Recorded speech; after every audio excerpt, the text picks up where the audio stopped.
राहुल जी को करे बात समझ में आ जाती है, लेकिन अभी आजकल वो इनको भी करने लग गए, जाकिर को भी करने, बड़ी आश्चर्य की बात है। अब मैं दूसरे बात पे आता हूं। अदिति जी, जब गंधार एक खुशहाल देश था, बड़ा शांतिप्रिय देश था, लेकिन जाकिर नाइकों ने ही उसको कंधार बना दिया। कुंभा एक बहुत ही शांत देश था, खुशहाल देश था, लेकिन जाकिर नाइकों ने उसको काबुल बना दिया। और काबुल कितना अशांत है सबको पता है। पर्शिया एक बहुत ही खुशहाल देश था, बहुत शांतिप्रिय देश था, जाकिर नाइकों ने उसको ईरान बना दिया। और ईरान में क्या हो रहा है सबको पता है। बाल्हिक एक बहुत ही शांतिप्रिय देश था, खुशहाल देश था, जाकिर नाइकों ने उसको बल्ख बना दिया। आज वहां रोज बम फूटता है। कैकेयी एक बहुत शांत देश था, जो भरत की माता जी है कैकेयी, वो राजा कैकेयी की पुत्री थी, इसीलिए उसको कैकेयी बोलते, उनको कैकेयी कहा जाता है। कैकेयी बहुत ही शांत प्रिय देश था, खुशहाल देश था।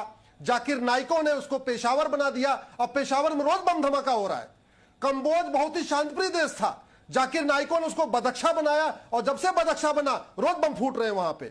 तक्षशिला दुनिया का सबसे टॉप की यूनिवर्सिटी थी, वहां पे सनातन संस्कृति थी, शांति थी, खुशहाली थी, लेकिन जाकिर नाइकों ने उसको रावलपिंडी बना दिया, और रावलपिंडी में रोज बम विस्फोट हो रहा है। मेरा यह कहना है कि जाकिर नाइक जैसे लोग केवल हिंदू के लिए खतरा नहीं है, यह पूरी इंसानियत के लिए खतरा है, यह बहन बेटियों के लिए खतरा है।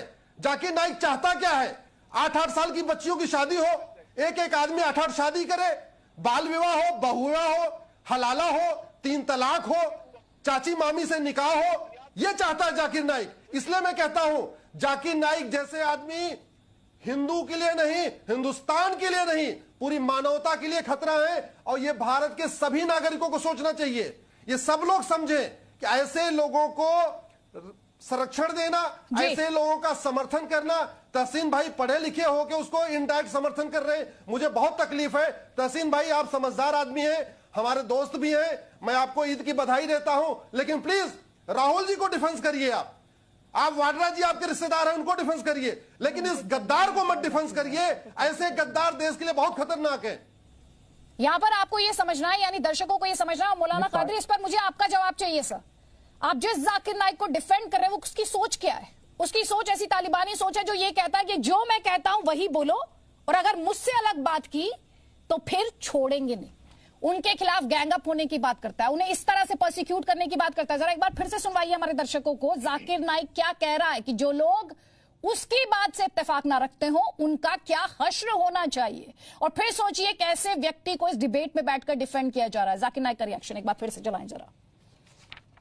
I would suggest to that Kuwait lawyer that even collect the data of all the negative remarks and abusive of all the non-Muslims in India and keep a data bank and store it into the computer. Next time if they come to the Gulf country, whether it be Kuwait, whether it be to Saudi Arabia, whether it be to Dubai, whether it be